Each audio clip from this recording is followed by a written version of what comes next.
تو بھابھی جان بے شمار ذمہ داریوں اور غم کا بوجھ اٹھائے پھرتی تھی، لیکن ان کا چہرہ کبھی ملال نہیں ہوتا تھا، بلکہ ایسا معلوم ہوتا تھا کہ وہ اپنے غم کو اپنے لیے مسرت سمجھنے لگتی ہے اور غم میں بھی خوشی کا پہلو نکال ہی لیتی ہے۔ وہ صبح سویرے اٹھتے، بچوں کو نہلاتے، ان کے کپڑے بدلتے، خود نہا دھو کر تیار ہو جاتے، بچوں کو کھلا پلا کر 7 بجے اسکول بھیج دیتی، پھر ملنے والوں کا سلسلہ شروع ہو جاتا۔ طرح طرح کے لوگ ان سے ملنے آتے اور طرح طرح کے فرمائشیں کرتے، کوئی ان سے ملازمت کے لیے سفارش کرنے کو کہتا، کوئی کسی اور کام کے لیے۔ سب آدمی انہیں بڑے آدمی کی بیوی اور بہو سمجھتے تھے۔ کوئی یہ نہیں سمجھتا تھا کہ بھابھی جان کا تعلق اب بڑے لوگوں سے صرف چھوٹے لوگوں کی وجہ سے رہ گیا ہے۔ وہ بڑے لوگوں کے پاس صرف سفارشیں لے کر جاتی ہے، ورنہ بڑے لوگوں سے اب انہیں دور کا بھی کوئی واسطہ نہیں۔ بھابھی کالج جاتی اور وہاں بھی پڑھنے کے علاوہ ہر لڑکے کے معاملات میں دلچسپی لیا کرتی۔ کالج سے آ کر پابندی کے ساتھ کئی خط روز لکھتے اور انہیں ڈاک میں ڈلواتے۔ عام طور پر یہ خطوط نئے لکھنے والوں کے نام ہوتے تھے جو ہر روز انہیں خط لکھا کرتے تھے۔ بھابھی نے مخصوص دل بہلانے اور وقت کاٹنے کے لیے لکھنا شروع کیا تھا، مگر وہ بہت اچھا لکھنے لگی تھی اور نئے لکھنے والے ان سے مشورے طلب کرتے اور بڑی محبت کے ساتھ ان کے خطوط کا جواب دیا کرتے۔ اس طرح کے نئے لکھنے والے نہ تو غلط فہمیوں کا شکار ہو کر بہک جائے اور نہ ان کی دل شکنی ہو۔ پھر وہ شام کو ایک جگہ ٹیوشن پڑھانے چلی جایا کرتی تھی، یعنی صبح جاگنے کے بعد سے سوتے وقت تک کام آدمی کا ہے، مشین معلوم ہوتی تھی۔ ان کے خط لکھنے کے شوق سے تنگ آ کر میں نے کہا، بھابھی آپ نے کیا علت پال رکھی ہے؟ کالج میں تو سر کھپاتی ہی ہے، گھر پر بھی ایک کالج بنا رکھا ہے۔ بھابھی بڑے باوقار انداز میں مسکرائی اور بولی، اختر ان نئے لکھنے والوں کو کیسے بھول سکتی ہوں؟ یہ تو ہمارے مستقبل کی امیدیں ہیں۔ اگر میں ان پودوں پر روز چھڑکاؤ نہیں کر سکتی، ان کی خدمت نہیں کر سکتی، ان میں پھول لگے اور سارا باغ مہک اٹھے، تو کم سے کم جو کچھ کر سکتی ہوں وہ تو کرنا چاہیے۔ اس جواب کے بعد کچھ اور بولنے کی گنجائش ہی نہیں تھی۔ میں چپ ہو رہا۔ ایک دن شام کے وقت وہی لڑکی سمی ان کے پاس آئی۔ وہ بہت اداس تھی۔ وہ کچھ کہنا چاہتی تھی لیکن پھر بھی نہیں کہہ سکتی تھی۔ بار بار اس کے ہونٹ کانپ کر رہ جاتے تھے اور ایسے معلوم ہوتا تھا کہ اب وہ رو دیں گی۔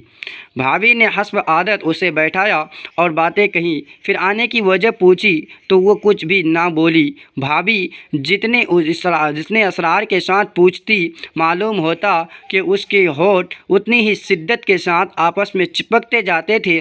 آخر وہ کچھ نہ بول سکی تو بھابھی نے اسے پکڑا اور سونے کے کمرے میں لے گئی، دروازہ اندر سے بند کیا اور پوچھا کہ کیا بات ہے، لیکن سمی کچھ بتانے کے بدلے رونے لگی اور بھابھی کے چپ کرانے پر بھی روتی گئی، اور بڑی دیر کے بعد بھابھی کے ڈانٹنے پر اس نے بتایا کہ دوسرے ہی دن اس کے بھائی کے ایم اے کی فیس داخل کرنی ہے اور روپے کا انتظام نہیں ہو سکا ہے۔ اب وہ اس بات پر شرمندہ تھی کہ بھابھی اس کے کالج کا خرچ دیتی ہے۔ اب وہ بھائی کے لیے فیس مانگے، لیکن دوسرا کوئی اور ایسا ہمدرد بھی نہ تھا جس کے سامنے وہ اپنے دل کا بوجھ ہلکا کرتی۔ وہ صرف اپنے دل کو بوجھ ہلکا کرنے کے لیے ان کے پاس آئی تھی۔ بھابھی نے بڑی محبت سے سمی کے گال پر ایک چپیٹ لگائی اور بولی، پگلی اس میں رونے کی کیا بات تھی؟ آخر اس میں شرمانے کی کیا بات ہے؟ ہم لوگ اسی طرح تو ایک دوسرے سے کہہ کر اپنا دکھ درد ہلکا کر سکتے ہیں۔ یہ کہہ کر انہوں نے الماری کھولی اور چھوٹی چھوٹی سونے کی 2 چوڑیاں لا کر سمی کے ہاتھ پر رکھ کر بولی، لے جاؤ، اسے بیچ کر تمہارا بھائی فیس ادا کر سکے گا۔ سمی شاید گر جاتی، لیکن بھابھی نے اسے سنبھال لیا اور اس کی پیشانی چوم لی اور بولی، سمی سدا ایسا ہی زمانہ نہیں رہے گا، دن بدلیں گے، جاؤ سویرے چلی جاؤ، پھر اندھیرا ہو جائے گا۔